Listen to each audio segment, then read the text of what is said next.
Sampai mana kemarin? Bentar.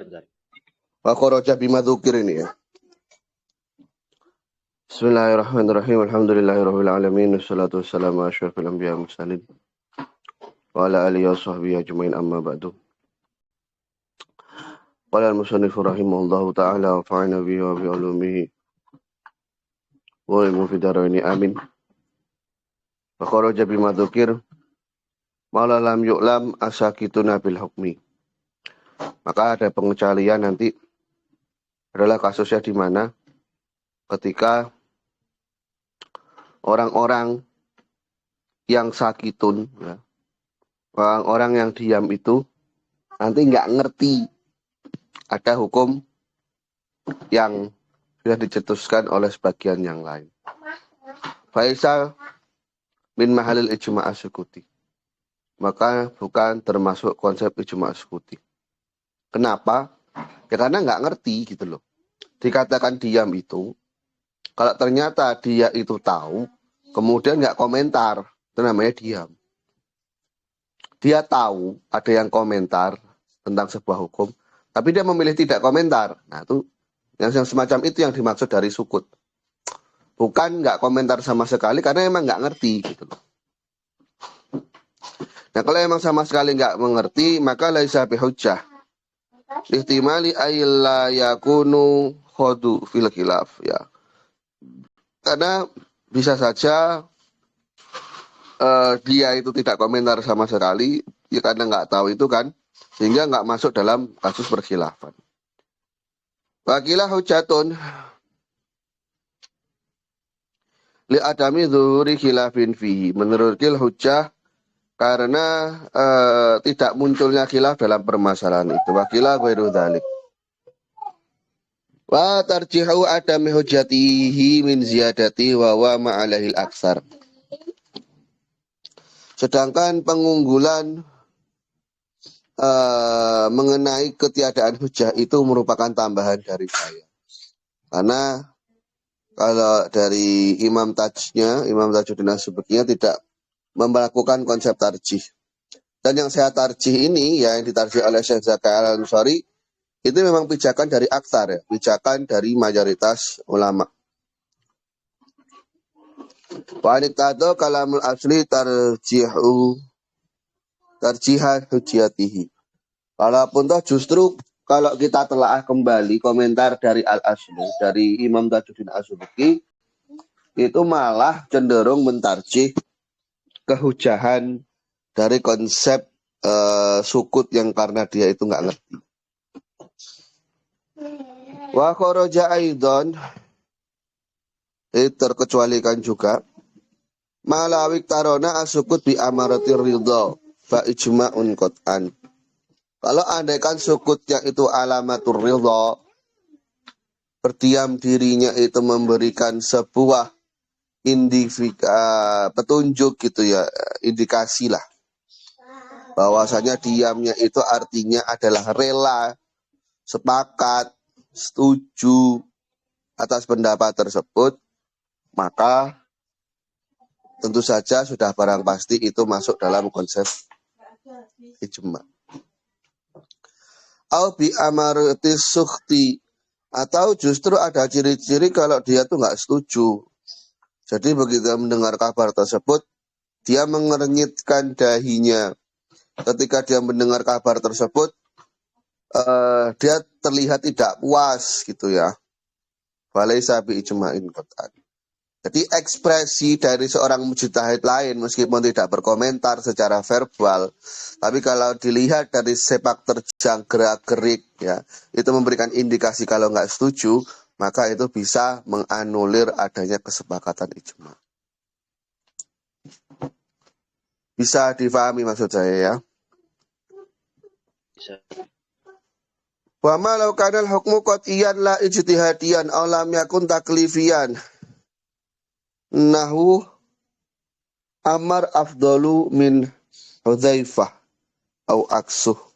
Fasukut alal qawli bi khilafil ma'lum fil ula wa ala ma khilafi saniyah la yadullu ala syai'. Nanti kalau kasusnya hukumnya adalah hukum qot'i, bukan hukum ijtihadi. Atau hukumnya bukan hukum taklifi, ya. Umpama menilai sahabat Ammar bin Yasir lebih baik daripada sahabat Hudzaifah al-Yamani. Atau sebaliknya sahabat Hudzaifah al-Yamani lebih utama daripada sahabat Ammar bin Yasir. Fasukut alal qaul, maka nggak komentar, ya. Itu bikhilafil maklum fil ula. Maka nggak komentar itu ketentuannya seperti halnya tidak sebagaimana perkhilafan.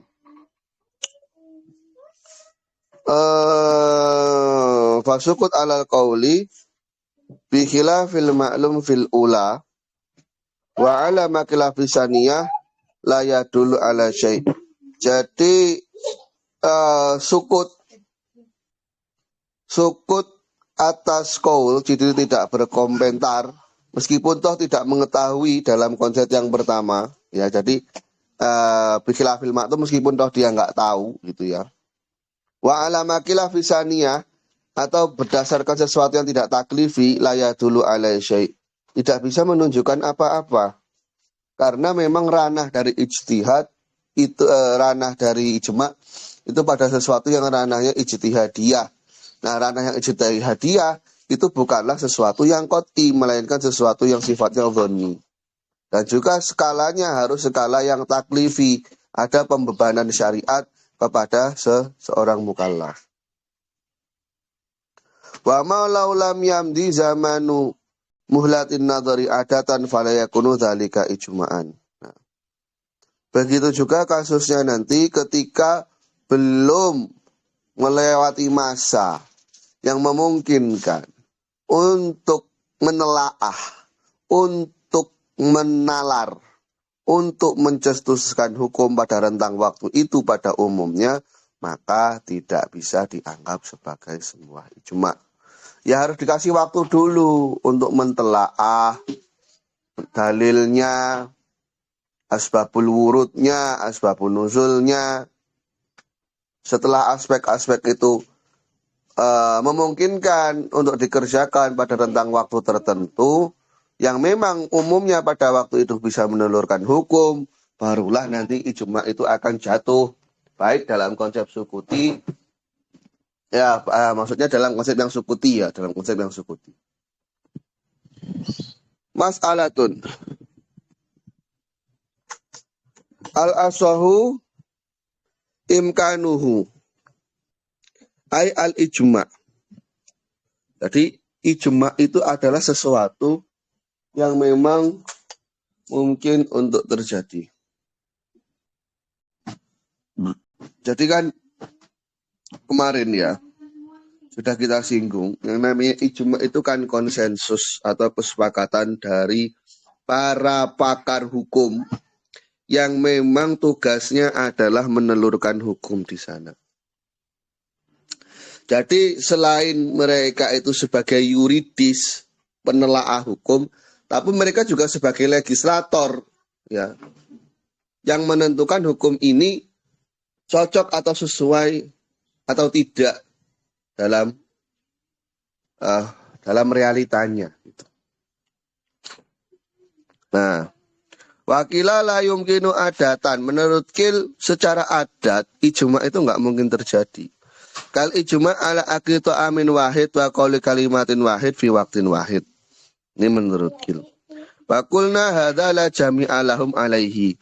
Ya, komentar Syekh Zakaria Al-Ansori, ya ini tidak bisa dijadikan barometer, ya, nggak bisa dikiaskan dalam masalah itu. Likhtilafi syahwatihim wa dawaihim. Karena berbeda masalah selera dan faktor-faktor pendukung dalam masalah makanan umpama. Bi khilafil hukmi syar'i, berbeda halnya hukum syar'i. Id yajma'uhum alaihi ad-dalil alladhi yatafiquna ala muqtadah. Karena dalam kasus hukum syar'i ini nanti ada dalil yang bisa mereka sepakati untuk indikasi hukumnya bagaimana. Memang menurut, kalau kita kita angan-angan, ini Kilnya ini agak terlalu frontal. mengatakan tidak mungkin secara ada. Karena percontohannya pun tidak apple to apple ya. Masalah makanan itu kan terkait selera gitu. Sedangkan dalil hukum, dalil syariat itu ya sudah urut sebegitu adanya dari syariat. Terlepas mereka mau atau tidak ya harus patuh pada dalil syariat. Agak aneh ini menurut saya ya. Wal ashah annahu ba'da imkanihi hujjatun syar'iyatun wa in nukila ahadan. Nah, menurut kaul ashah, setelah menelaah adanya ijma itu sebagai hujjah, dia tetap bernilai hujjah walaupun ijma itu dinukil secara ahad. Ya, walaupun ijma itu dinukil secara ahad.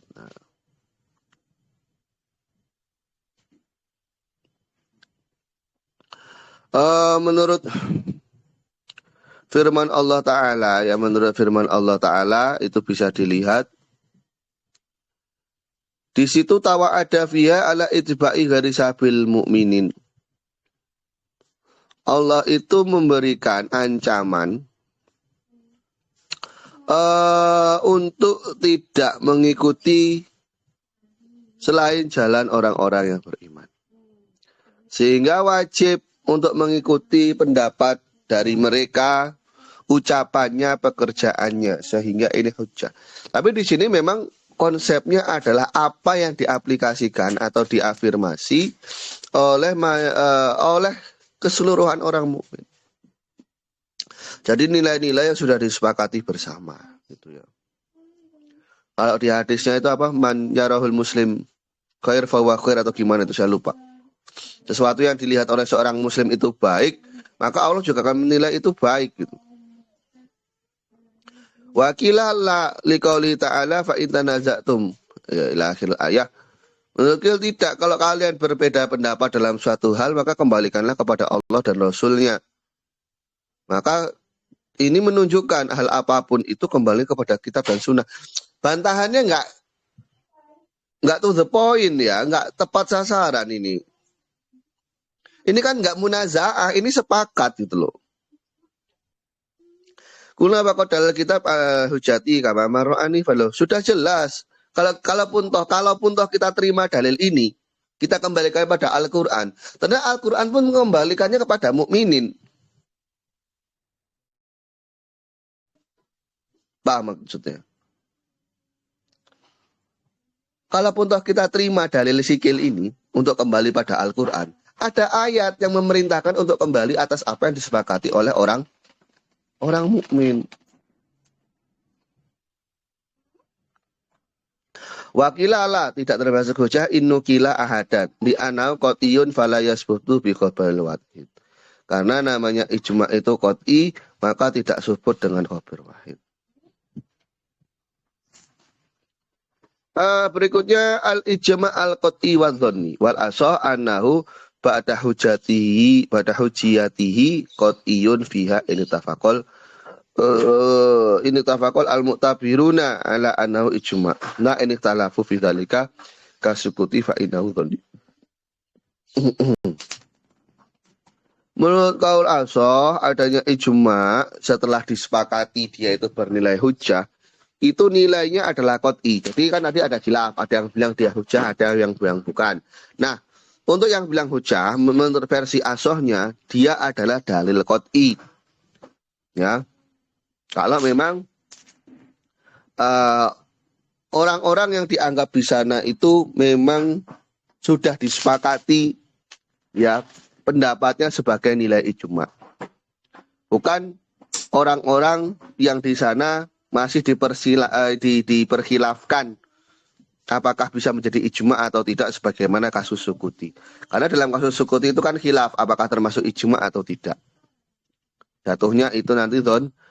Kila dhoni mutlakon, menurut kil ijma itu dhoni mutlakon. Idzil mujami'una an dhonin la yamtani'u qat'uhum bal ijma an qat'in ghairi mutahaqqaq. Menurut kil dhoni secara mutlak, karena orang-orang yang ijma di sana itu asasnya dhoni. Itu semua asasnya dhoni. yang bisa saja mereka itu salah. Nah, ijma atas nilai yang qat'i itu nilainya tidak mutahaqqaq, tidak terrealisasikan yang namanya ijma dari perkara. Ada yang antum mau tanyakan atau enggak? Enggak ada, Ustaz. Ya. Khalqul ijma wa ihdasu salisin wa tafsil. War kharquhu ay al ijma al qat'i wa kadzadhanni inda man tabarahu bil mukhalafah haram. Merusak pendapat atau berbeda pendapat ya atas nilai ijma itu hukumnya haram. Kenapa? Karena adanya ancaman mengenai untuk mengikuti yang bukan jalannya orang-orang beriman dalam ayat sebelumnya. Fa'ulima min hurmati kharqihi tahrimu ihdasi qaulin salisin. Maka difahami dari keharaman merusak ijma ya, diketahui apa? Melakukan diketahui dari keharaman merusak ijma adalah keharaman untuk memunculkan. Haram untuk memunculkan pendapat yang ketiga. Bi mas'alatin ikhtalafa alu asrin fiha ala qaulaini. Yang dalam masalah ternyata orang-orang pada masa itu sepakat hanya 2 qaul saja. Umpama begini. Di rentang waktu di kurun ketiga. Di kurun ketiga itu para ulama berijtihad dan ada 2 pendapat. Yang pertama adalah halal mutlak, yang kedua haram mutlak. Nanti orang-orang di kurun keempat tidak diperbolehkan menampilkan pendapat yang ketiga, katakan. Ya, umpama haram bitafsil, halal bitafsil, semacam itu. Karena itu akan melahirkan pendapat baru. Itu gambaran kasarnya begitu. Tapi yang lebih enak hukumnya yang memang yang bertolak belakang ya. Satu bilang halal, satu bilang wajib, satu bilang haram, kemudian ada pendapat ketiga yang bilang sunnah, semacam ini. Wa idasu tafsil. Gimana? Patokan 1 abad itu dari mana? Di Itu sini kan zaman. umpama. Saya bilang umpama. Yang penting ketika ijma'nya itu sudah dicetok, ya sudah di sana berarti sudah nggak boleh korku. Tinggal gini saja, antum ikut pendapat ingkiratu ahlil asr atau enggak. Kalau mengikuti pendapat ingkirat, ya berarti mujtahidnya harus meninggal semua. Baru nggak boleh memunculkan pendapat yang ketiga. Kalau nggak harus ingkirat, yang penting ketika disensus, itu ternyata sudah ittifaq, meskipun orang yang masih hidup, nggak boleh ihdasu qaulin salis.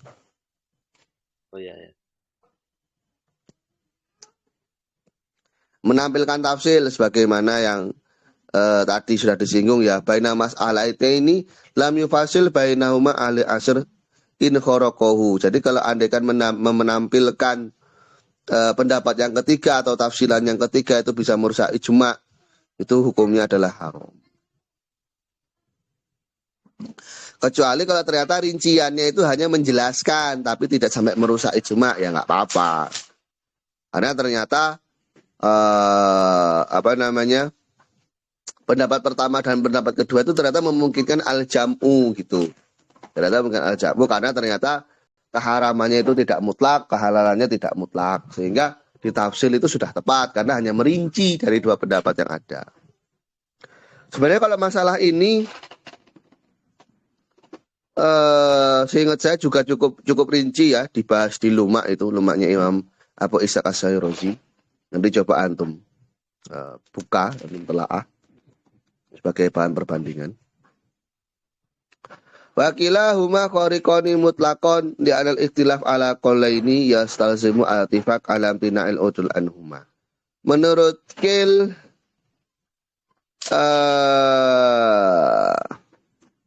nanti akan khorik secara mutlak. Qaulun salis ataupun tafsil tersebut akan khorik secara mutlak. Karena adanya ikhtilaf ala qaulaini itu sudah iltizam adanya ittifaq untuk tidak boleh beralih dari dua qaul. Tidak adanya mentafsil baina mas'alatain itu juga mengharuskan adanya ittifaq atas imtina'ul udul anit tafsil bainal mas'alatain. Kulna komentar dari Syekh Zakaria al-istilzamu mamnu'un fihima. Nilai konsekuensi yang antum katakan itu tidak tepat. Ya. Jadi tidak iltizam sebenarnya. Kenapa tidak iltizam? Karena memang masih perlu ditelaah lebih jauh arah kedua qaul. Maksudnya bisa dilihat dari sudut pandang yang lain dua qaul ataupun tafsil tersebut. Misalnya salis khorik. Nah, di sini diberikan contoh qaul salis yang bisa khorik. Makila inal akho yaskutul jad. Ya. Mengenai permasalahan apakah akhun syakik itu bisa menggugurkan seorang jad. Wa qad ikhtalafati sahabatu fi ala qaulaini. Ya. Para sahabat berbeda pendapat dalam hal ini atas dua qaul. Menurut qaul, satu qaul yaskutu bil jadi. Yaskutu bil jadi. Menurut qil itu tidak dapat karena dengan adanya jad. Karena jad itu bimangzilatil ab. Menurut qil yusyarikuhu ka akhin. Menurut qil nanti jad itu diposisikan sebagaimana akh. Jadi dihitung sebagaimana akh. Nama masalahnya apa saya lupa itu. Masalah Akdariyah apa? Lupa saya. Di Faraid. Ya lumayan sudah 1 bulan saya nggak mutolaah jadi lupa. Pak Iskotul jadi 1 bulan aja udah lupa. Apalagi setahun. Pak Iskotul jadi bi khorikun lima tafuk alaih qalani min anna lahu nasiban. Nah, kalau sampai mensukut jad karena ini maka akan mengkhorik ijma. Karena dari dua qaul yang ada, jad itu tidak maskut. Jad itu tidak mahjub bil hirman. Hanya saja termahjum nukson. Kenapa? Karena jad itu akan dihitung sama dengan dalam satu masalah. Namun dalam masalah yang lain, justru yang mahjub hirman. Ya, yang maskut dengan adanya jad. Antum sudah pernah belajar Faraid belum? Tapi lupa. Ya, wajar. Saya yang sebulan aja lupa. Wa mithalu ghairu qarik. Percontohan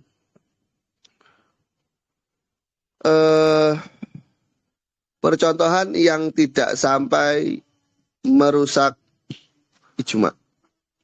Makila innahu ya hillu matrukut asmiyah sahwan la amdan. Jadi mengenai komentar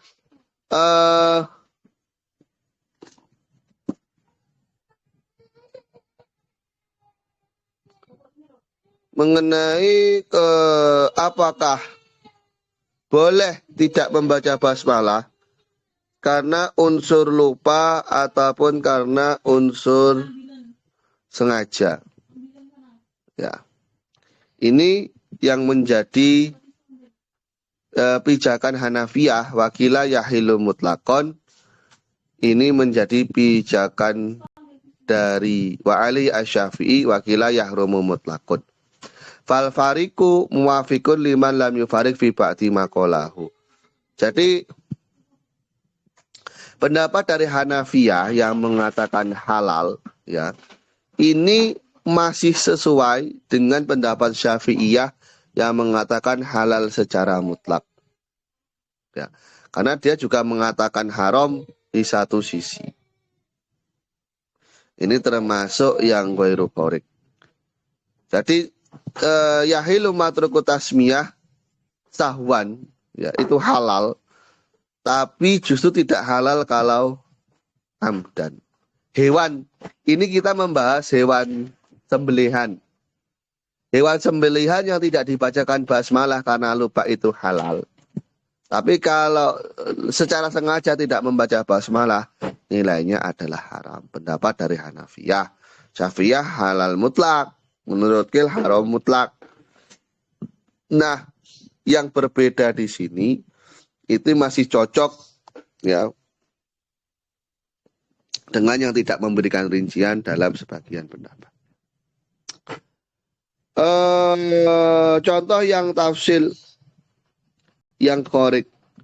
Malau kila bitaurisil amah dunal kholah au aksi. Mengenai adanya amah yang mewarisi. Ini yang kita bahas waris bukan dalam kasus Dawil Arham ya. Bukan dalam kasus Dawil Arham. Karena kalau dalam kasus Dawil Arham itu nanti kan masih bisa dapat ya atau kolah itu. Seingat saya. Wakotalafu fi taurisihima. Apakah amah dan kolah ini bisa mewarisi atau tidak? Mati fakim anal illata fihi au fi adami kaunihima min zawil arham. Mereka sepakat ya bahwa adanya ilah pewarisannya ataupun adanya ilah dalam tidak mewariskannya karena keduanya adalah termasuk dari golongan zawil arham. Maka salah satunya bisa mewarisi namun yang lain tidak. Itu adalah merusak ittifaq. Ya, itu adalah merusak ittifaq. Karena begini, yang mengatakan mereka tidak bisa mewarisi itu karena alasannya dzawil arham. Kemudian yang mengatakan mereka berdua itu bisa mewarisi juga itu alasannya karena mereka adalah dzawil arham. Nah, kalau kemudian ada yang berpendapat salah satunya kok bisa mewarisi, tapi yang lain tidak melakukan rincian semacam ini adalah merusak nilai ittifaqnya. Karena mereka sepakat akan adanya iliyah dzawil arham itu sebagai acuan mereka bisa mewarisi, ataupun sebaliknya sebagai acuan mereka tidak bisa mewarisi. Mereka sudah dapat dalam dzawil arham, kenapa harus mewarisi lagi? Misaluhu ghairu khorik makulna innahu tajibu az-zakatu fi mali swabi dunal huliyi al-mubah. Ya, kalau huliyi itu kan jamak dari hilyahnya ya. Jamak dari hilyahnya. Awalnya kan halyun, kemudian dijamakkan menjadi hilyatun, dijamakkan lagi menjadi huliyun. Ingat saya ya, nanti coba antum cross check. Takutnya saya yang lupa. Orang banyak baca kan banyak lupanya.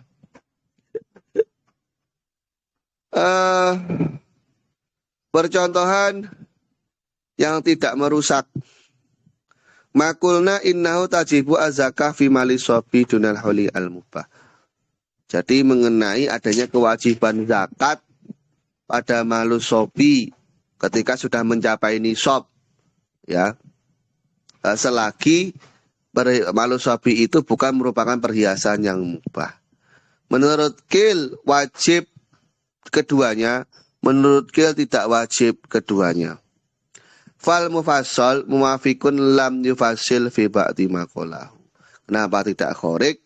Karena yang melakukan rincian di sini mengenai kewajiban zakat pada malu sobi itu cocok bagi yang mengatakan hal itu adalah wajib ya, hal itu adalah wajib, katakan pada sebagian hal yang telah dikatakan. Ada yang mau ditanyakan?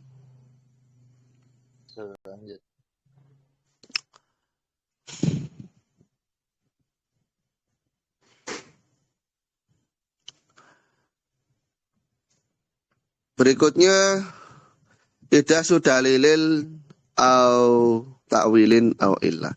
Wa ulima annahu yajuzu ihdatsu ay izharu dalilin li hukmin au ta'wilin li dalilin li yafiku ghairahu au illah li hukmi ghairi ma dzakaruhu min adall wa ta'wil wal illah. Diketahui bahwasanya hukumnya adalah jawaz untuk menampilkan dalil dari sebuah hukum, ya, ataupun jawaz untuk melakukan takwil atas sebuah dalil supaya cocok dengan dalil yang lain. Dan juga hukumnya adalah jawaz untuk menampilkan sebuah ilat dari sebuah hukum selain dari apa yang telah difahami dari dalil dan takwil. Dan juga ilah, jadi menampilkan sesuatu yang baru. Ghairoma, ini ghairoma ya, ghairoma dzakaruhu, selain apa yang telah disebutkan ulama dari dalil, takwil dan ilahnya. Dijawazi ta'adudil madzurat, karena dalil lebih dari satu, takwil lebih dari satu, atau ilah lebih dari satu itu nggak masalah. Illam yukhrik, selagi tidak merusak nilai ijma. Ma dzakaruhu bi khilafi ma idza qaraku, kecuali merusak bi an qalu la dalila wala ta'wila wala illah ghairu ma dzakarnahu. Nah, itu justru problem. Wakilah ya justru ihdatsu dzalika mutlaqan, menurutku enggak boleh menampilkan dalil ilah takwilan baru. Karena itu ghairu sabilil mukminin, yang akan diancam. Kulna, komentar dari Syekh Zakaria, yang diancam itu menyalahi jalannya, menyalahi pendapatnya, bukan justru sesuatu yang menunjukkan atau menampilkan dari jalan tersebut. Jadi bukan dalilnya yang diancam itu, tapi adalah ghairu itibanya, gitu ya, sebagaimana yang sudah kita bahas tadi. Mungkin cukup sekian dulu ya. Kita lanjut besok insya Allah, kalau bisa malam ya malam. Kayaknya sih bisanya malam kayak, tapi nggak tahu, nanti kondisional saja. Naktafi bihadzal qadar. Ini juga orang-orang nggak ada yang datang. Ana kalau mamdika, syukur lantas. Assalamualaikum warahmatullahi wabarakatuh.